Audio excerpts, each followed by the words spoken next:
Hello friends, welcome to my another mini blog. আর এই যে দেখো, আজ ছিল সানডে আর পরের দিন ছিল আমাদের ইন্টারনাল এক্সাম, তাই জন্য সকাল সকাল উঠে গেছি। তো চলো এবার বিছানাটা ঝটপট গুছিয়ে ফেলি, তারপর ব্রাশটা করে নিই। আর ব্রাশ করার পর আমি এই যে মৌরি আর মেথি ভেজানো জলটা খেয়ে নিলাম। আর রোজ রাতে আমি এই মৌরি আর মেথি জলে ভিজিয়ে রাখি, আর সকালবেলায় পরের দিন এই জলটা আমি খেয়ে নিই।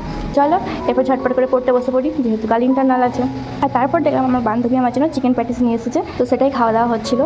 তারপর আমি স্নান টান করে চলে এলাম কিছুক্ষণ পর। আর তারপর এসে দেখি বৃষ্টি নেমে গেছে।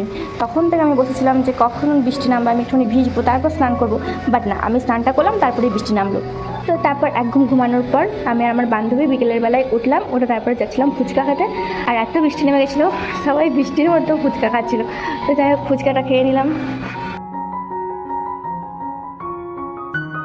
তারপর সন্ধ্যের দিকে আমাদের রেসপেক্টেড দুই ম্যামদেরকে ফেয়ারওয়েল দিলাম আমাদের 6th সেমিস্টার তরফ থেকে। ম্যাম, আপনারা খুবই ভালো থাকবেন, সবসময় হাসি খুশি থাকবেন। তোমরা সবাই কমেন্ট করে জানিও ডেকোরেশনটা কেমন হয়েছে।